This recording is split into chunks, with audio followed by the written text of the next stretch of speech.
Seluruh visual yang berkaitan dengan Yesus adalah ilustrasi artistik, bukan gambaran fisik yang sebenarnya, dan dimaksudkan untuk membantu penyampaian pesan rohani.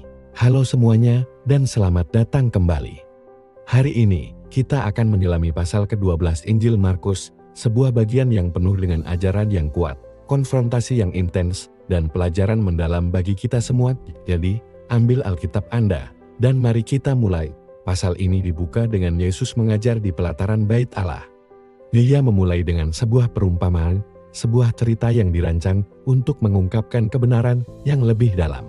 Dia menceritakan tentang seorang pria yang menanam kebun anggur, membangun tembok di sekelilingnya, menggali pemeras anggur, dan mendirikan menara pengawas. Dia kemudian menyewakannya kepada beberapa petani dan pergi dalam perjalanan.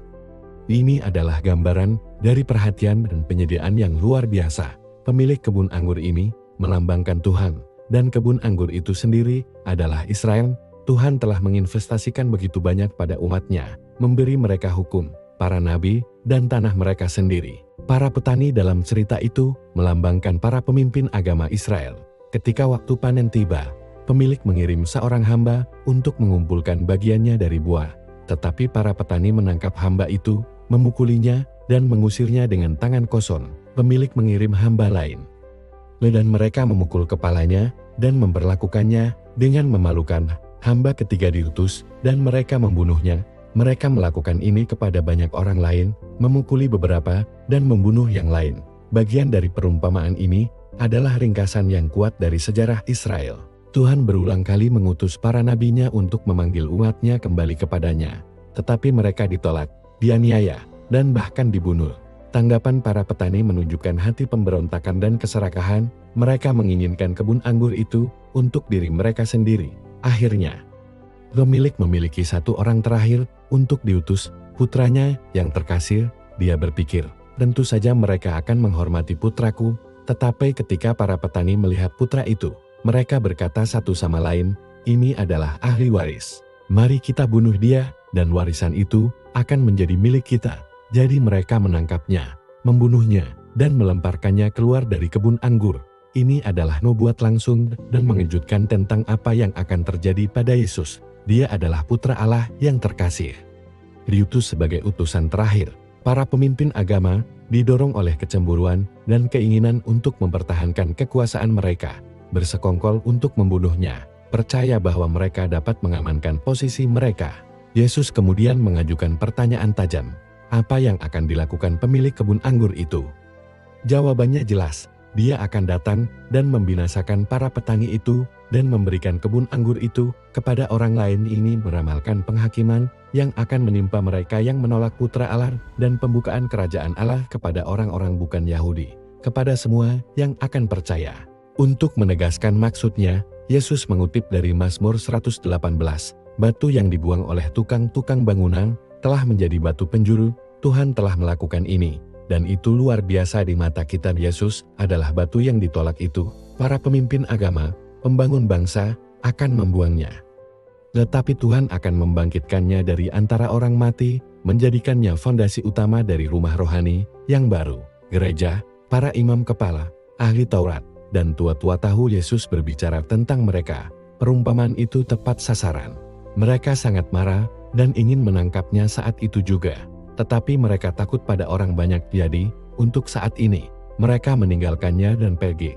Tetapi rencana mereka sudah berjalan. Selanjutnya, mereka mencoba taktik yang berbeda, menjebak Yesus dengan kata-katanya sendiri.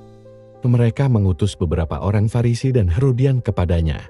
Ini adalah aliansi yang tidak mungkin. Orang Farisi adalah nasionalis agama yang ketat, yang membenci pemerintahan Romawi, sementara orang Herodian adalah partai politik yang mendukung pemerintahan Herodes dan, sebagai perluasan, Roma. Kebencian bersama mereka terhadap Yesus menyatukan mereka. Mereka mendekatinya dengan sanjungan palsu, berkata, "Guru, kami tahu bahwa engkau adalah orang yang berintegritas, engkau tidak terpengaruh oleh siapa orang itu, tetapi engkau mengajarkan jalan Allah sesuai dengan kebenaran." Mereka mencoba membujuknya untuk membuatnya lengah. Sebelum mereka memasang perangkap mereka, kemudian datang pertanyaan, apakah benar membayar pajak ke Kaisar kepada Kaisar atau tidak? Haruskah kita membayar atau tidak? Ini adalah jebakan yang brilian. Jika Yesus berkata ya, bayar pajak, dia akan kehilangan dukungan dari orang-orang Yahudi yang melihatnya sebagai simbol penindasan mereka oleh Roma. Jika dia berkata tidak, jangan bayar pajak, dia bisa ditangkap dan didakwa dengan pemberontakan terhadap kekaisaran Romawi. Itu tampak seperti situasi tanpa kemenangan. Tetapi Yesus, melihat melalui kemunafikan mereka, tidak tertipu. Dia berkata, "Mengapa kamu mencoba menjebakku? Bawa kepadaku denarius dan biarkan aku melihatnya." Denarius adalah koin Romawi, upah harian standar untuk seorang pekerja. Mereka membawakannya koin itu. Dia kemudian mengajukan pertanyaan sederhana, "Gambar siapa ini? Dan tulisan siapa?"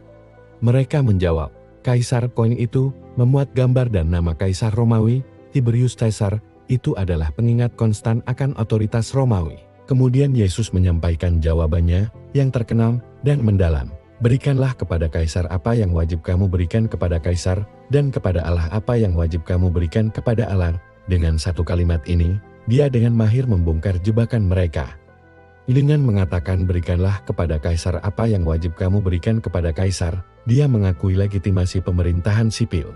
Kita hidup di dunia dengan otoritas duniawi, dan selama hukum mereka tidak bertentangan dengan hukum Tuhan, kita memiliki tanggung jawab untuk menjadi warga negara yang baik ini, termasuk membayar pajak yang mendanai layanan publik dan menjaga ketertiban. Dia menghindari tuduhan pemberontakan.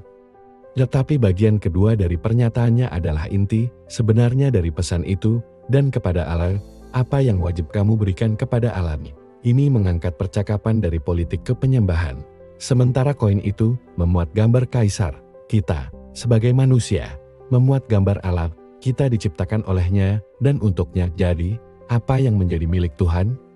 Bukan hanya sebagian dari pendapatan kita, bukan hanya beberapa jam pada hari Minggu, segalanya hidup kita, bakat kita, waktu kita, sumber daya kita, diri kita sendiri. Sama seperti koin harus dikembalikan kepada Kaisar yang gambarnya tertera.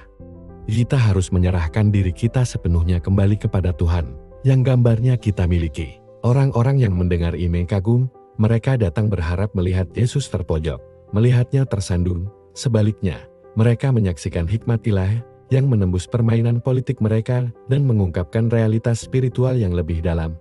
Dia tidak hanya memberikan jawaban yang cerdas, dia memberikan jawaban yang transformatif. Seluruh bagian ini, dari perumpamaan tentang para penyewa hingga pertanyaan tentang pajak, adalah panggilan yang kuat untuk memeriksa hati kita sendiri. Apakah kita seperti para penyewa, mencoba menyimpan untuk diri kita sendiri apa yang seharusnya menjadi milik Tuhan? Apakah kita mencoba menjebak Yesus dengan pertanyaan-pertanyaan kita, atau apakah kita benar-benar mencari kebenarannya? Panggilan hari ini, sama seperti 2000 tahun yang lalu. Berikanlah kepada Tuhan apa yang menjadi milik Tuhan. Serahkan seluruh hidup Anda kepadanya. Akuilah bahwa Dia adalah pemilik kebun anggur dan bahwa Yesus adalah putranya yang terkasih, batu penjuru iman kita. Jangan menjadi pembangun yang menolak batu terpenting. Sebaliknya, bangunlah hidup Anda di atasnya. Ini adalah jalan menuju keberhasilan sejati dan kehidupan kekal ini, tentang mengenal siapa yang bertanggung jawab dan di mana kesetiaan utama kita berada. Ini bukan tentang membagi kesetiaan kita antara Tuhan dan dunia, tetapi tentang menata hidup kita, sehingga tanggung jawab duniawi kita dipenuhi di bawah kesetiaan tertinggi kita kepada Tuhan.